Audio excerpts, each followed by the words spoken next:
Sang pelaut yang jadi kuat kalau makan bayam ini sangatlah populer dan tayang juga di stasiun televisi Indonesia. Jadi wajar bermunculan game bertema Popeye seperti yang satu ini.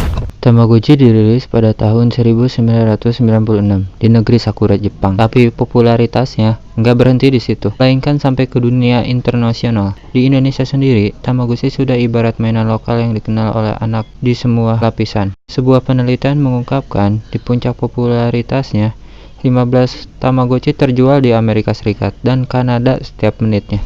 Nyatanya, Tamagotchi ini pun punya filosofi yang lumayan mendalam. Kita tahu bahwa orang Jepang memang terobsesi. Anjir, tukang dagang. Astagfirullah. Kita tahu bahwa orang Jepang memang terobsesi pada perkembangan robot yang punya koneksi dengan manusia. Itu juga yang mendasari munculnya karya seperti Mighty Atom dan Doraemon. Konsep yang sama diterapkan pada Tamagotchi, yaitu bagaimana anak-anak punya hewan peliharaan digital. Seiring perkembangan zaman, Tamagotchi pun tersingkir oleh Nintendo dan PlayStation. Like a console, but really tiny. The parents loved it as Tamagotchis taught all the important. Super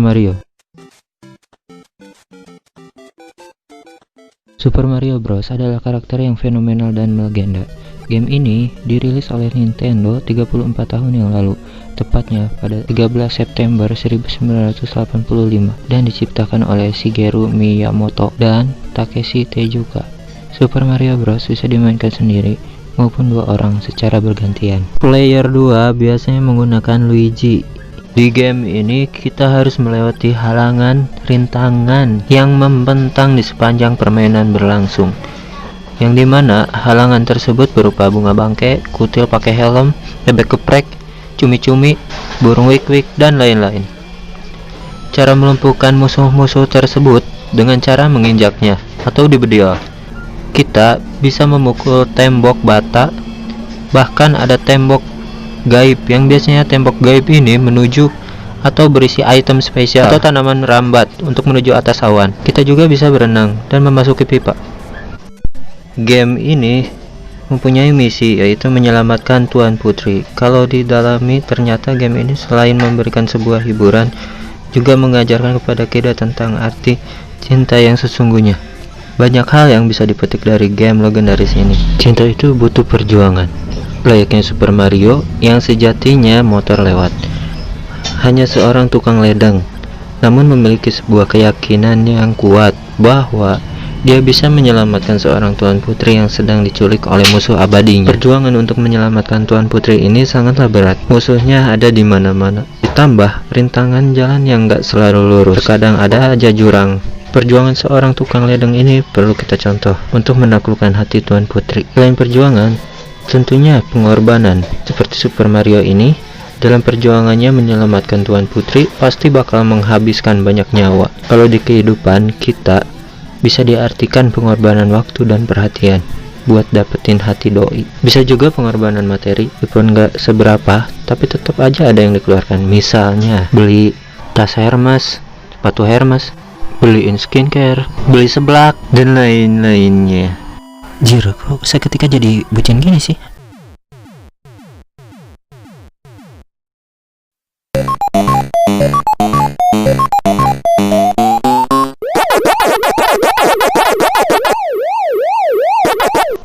Era 90, era yang dimana corona belum eksis ini, pasti Anda juga suka memainkan permainan yang bernama Pac-Man.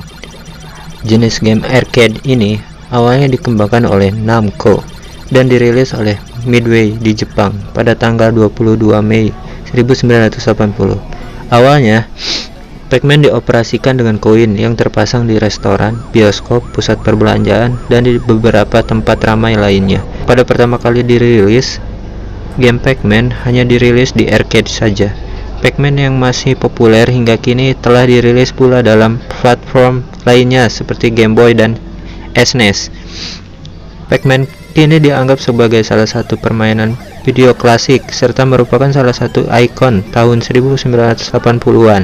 Salah satu alasan kesuksesannya adalah bentuk permainannya yang dapat digemari baik pria maupun wanita dibandingkan dengan permainan arcade lainnya sebelum Pac-Man seperti Space Invader dan Defender yang merupakan permainan tembak-tembakan.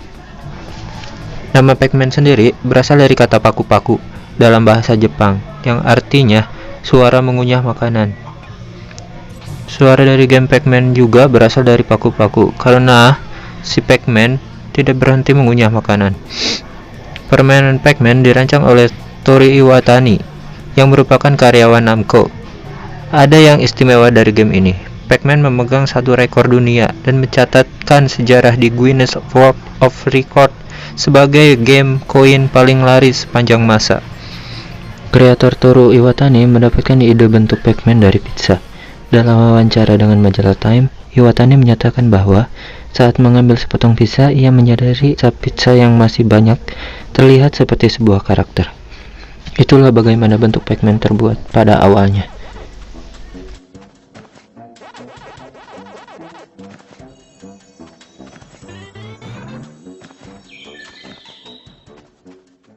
Bomberman. Game Bomberman pertama kali dirilis pada tahun 1985 untuk konsol NES. Anjir, tukang roti. Bomberman merupakan game terkenal sebagai salah satu game awal yang bisa dimainkan dengan 4 pemain untuk konsol pertama Nintendo. Pada saat itu, kebanyakan game dengan mode multiplayer secara lokal hanya bisa dimainkan oleh 2 pemain, meskipun di konsolnya terdapat 4 port. Game ini awalnya dikembangkan oleh Hudson Soft, sebuah perusahaan game development di Jepang. Game ini kemudian menjadi sangat populer dan berperan sebagai awal dari game party yang menggunakan grafik bergaya anime.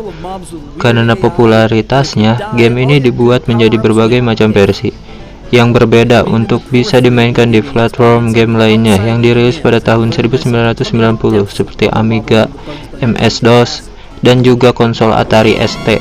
Bomberman adalah sebuah game arcade yang memiliki mode multiplayer pemain secara lokal dan mode pemain sendiri. Di level-level game ini terdapat area terbuka dan sudut-sudut yang dimana para pemain dapat menghindari ledakan bom. Jadi seperti tembok itu, di antara blok yang tertera di dalam area permainan ada yang bisa dihancurkan dan ada juga yang tidak. Setiap pemain di dalam game dapat meletakkan bom, dan terkadang sebuah power up dapat ditemukan pada saat sebuah blok dihancurkan dengan bom. Power up tersebut bisa membuat kekuatan bom semakin besar, atau juga bisa membuat sang pemain berlari cepat. Dengan ini, mengalahkan musuh-musuh terakhir bisa menjadi sangat mudah. It's not uncommon for a bomber in his usual panic to accidentally trap him.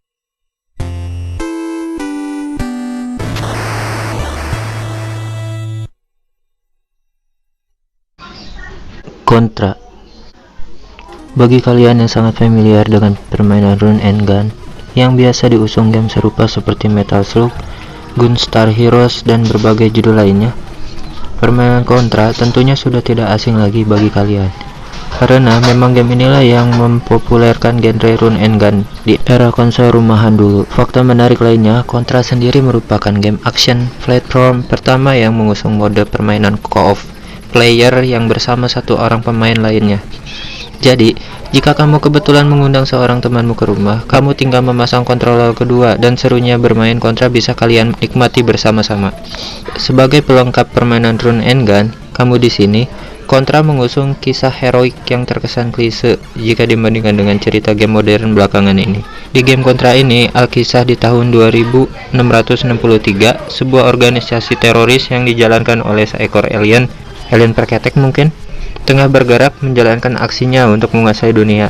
Kini, tiba giliran kalian sebagai 2 orang komando, Bill Ridger dan Lance Bean, untuk menghentikan aksi mereka sebelum semuanya terlambat. Baru tahu gua namanya itu. Contra sendiri sedikit banyak diilhami beberapa penampilan aktor dan film layar lebar yang populer di penghujung era 80-an. Motor lewat deh. Jika kalian perhatikan wujud bos alien yang kamu temui di stage terakhir, kamu sekilas pasti akan membandingkannya dengan monster alien yang ada di film James Cameron. Hal serupa juga bakal kamu temui jika kamu mengamati fisik 2 jagoan Contra yang mirip dengan penampilan 2 aktor Hollywood penuh testosteron, Arnold Schwarzenegger dan Sylvester Stallone.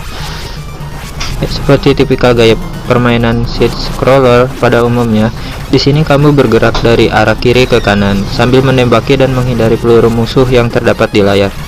Untuk itu, Contra tidak menyajikan mekanisme kontrol yang bertele-tele untuk membantumu terjun menikmati core gameplay yang disediakan. Di sini, kamu cukup menggerakkan karaktermu dengan D-pad, menekan tombol B untuk menembak, dan tombol A untuk melompati beberapa rintangan platformer maupun proyektil serangan yang ditembakkan oleh musuh. Yang menarik, selain mengusung tipikal gaya permainan side scroller yang saya jelaskan sebelumnya, di sini kamu juga dibawa ke level koridor berpenampilan 3-person shooter yang dulu sangat menarik di zamannya. Lewat kehadiran dua variasi stage tadi, permainanmu dalam game Contra menjadi sangat menantang, bukan hanya karena tingkat kesulitan yang hardcore, melainkan beberapa opsi continue yang kaku, sehingga mengharuskanmu mengulangi lagi sebuah stage dari awal jika kamu kehabisan nyawa. Keberadaan opsi continue yang terlalu kaku tadi membuat tingkat kesulitan dalam game Contra menjadi berlipat ganda, apalagi di bagian stage ketiga dan seterusnya.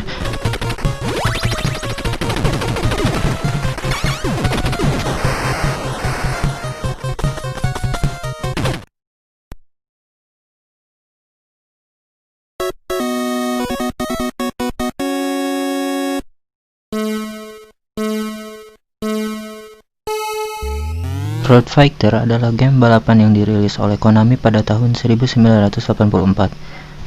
Game ini cukup unik karena ukuran mobilnya begitu mini. Kita harus menghindari mobil musuh dan tumpahan oli untuk mencapai garis finish.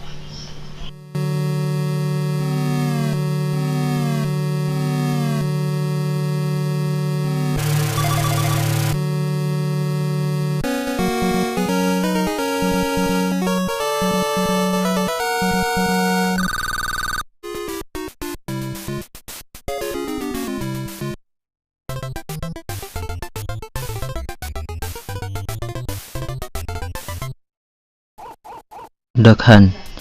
Duck Hunt merupakan game penembak objek menggunakan light gun yang dikembangkan dan dipublikasikan oleh Nintendo untuk konsol NES pada tahun 1984. Dalam game Duck Hunt, pemain memakai pistol NES, Japper, dan monitor CRT untuk menembak bebek-bebek yang muncul di layar.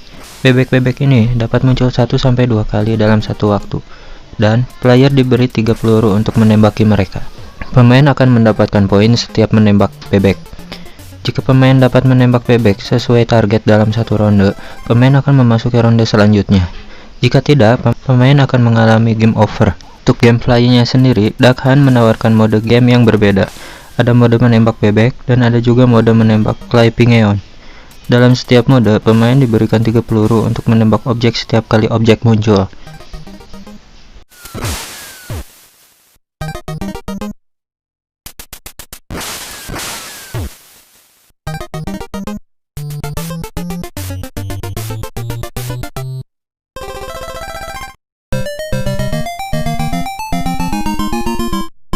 Beta City dirilis pada 9 September 1985 di Jepang. Untuk gameplaynya sendiri, kita diharuskan dapat mempertahankan markas dari seluruh serangan musuh dan menghancurkan setiap musuh yang ada. Seluruh area pada permainan ini ditutupi oleh berbagai macam layout, seperti batu bata dan sebagainya. Batu bata dapat hancur dengan sekali tembak, dan satu-satunya bahan yang digunakan untuk melindungi markas dari tank musuh. Ada juga berupa hutan yang dapat menutupi tank sehingga sulit untuk dilihat. Terkadang akan muncul sebuah tank berwarna terang. Jika dapat menghancurkan tank seperti ini, maka akan muncul bonus item maupun power up yang dapat digunakan pemain untuk mengalahkan musuh. Seiring bertambahnya level, akan semakin sulit pula permainannya.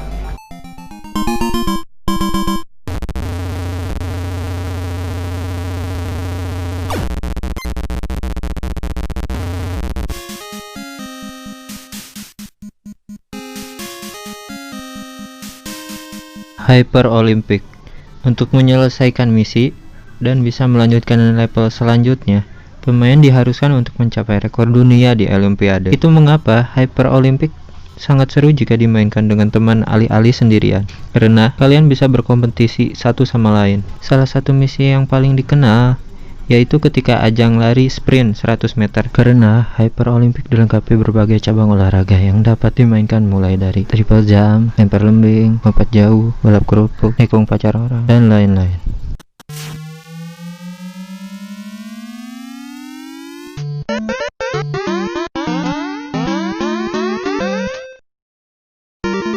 Exit Bike lebih mengarahkan kita untuk balapan sambil melewati rintangan di gundukan tanah. Keseruan game ini juga ditambahkan adanya fitur ketika motor kita ditarik terlalu kencang, maka motor akan mengalami kepanasan. Tak hanya itu, ketika kita terjatuh pun respon kita diuji agar tidak terkena time limit.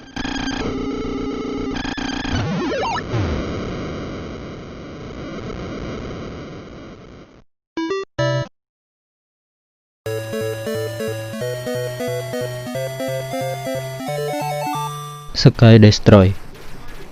Game ini dibuat seolah-olah seperti berada di Perang Dunia Kedua, hadir dengan musiknya yang khas dan mudah diingat. Game pesawat ini dimainkan dengan menembak jatuh pesawat yang terbang mendekati layar. Tak hanya itu, game Sky Destroyer juga dilengkapi dengan misi pertempuran para penguasa, yang membuat game semakin menegangkan adanya torpedo yang diarahkan ke pesawat.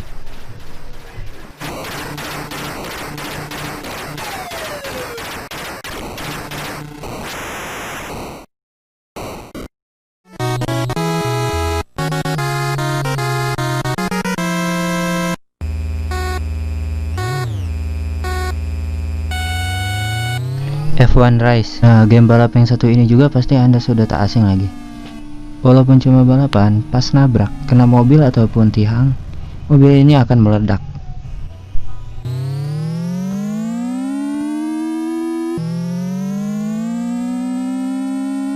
Adventure Island, sebuah game yang hadir dengan karakter utama anti-mainstream, yang dimana di game ini kalian akan berperan sebagai bapak-bapak tua gemuk yang menjelajah sebuah pulau. Di pulau ini juga ada hewan-hewan yang harus kalian bunuh.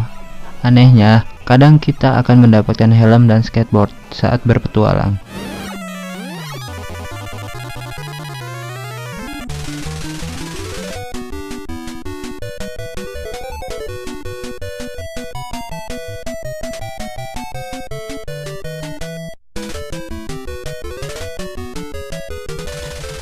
Dan masih banyak permainan yang menarik lainnya. Selain permainan, tak lengkap rasanya bila tak membahas film kartun. Film kartun benar-benar menjadi salah satu hiburan yang begitu dinantikan pada saat Minggu pagi. Pada saat itu, masa yang dimana generasi muda belum sibuk dengan liatin status WA orang dan bikin TikTok. Berikut kartun keren generasi 90-an yang bikin kalian cengar-cengir dibuatnya. Apa saja sih kartunya? Mari kita samak videonya. Chibi Maruko-chan. Chibi Maruko-chan merupakan cerita ringan yang sangat cocok ditonton bersama keluarga. Di Jepang, anime Chibi Maruko-chan mengudara sejak tahun 1990. Penyiarannya sempat vakum mulai tahun 1992 dan kembali mengudara di tahun 1995 hingga saat ini. Chibi Maruko-chan berkisah tentang keluarga Sakura yang sederhana dan selalu berhasil membuat gelak tawa, terutama pada kelakuan Maruko bersama teman-teman di sekolahnya yang unik, seperti Migiwa dan Tamae, sang sahabat terbaik. Bocah cilik bernama Sakura Momoko yang kerap menghiasi layar televisi di akhir pekan. Karena kecil dan bulat, nama Maruko secara harfiah dalam bahasa Jepang yang artinya anak yang bulat. Anime Chibi Maruko-chan tayang di Indonesia sekitar tahun 2000-an. Ceritanya sendiri merupakan kisah nyata sehari-hari dari penulisnya, yang juga bernama Sakura Momoko.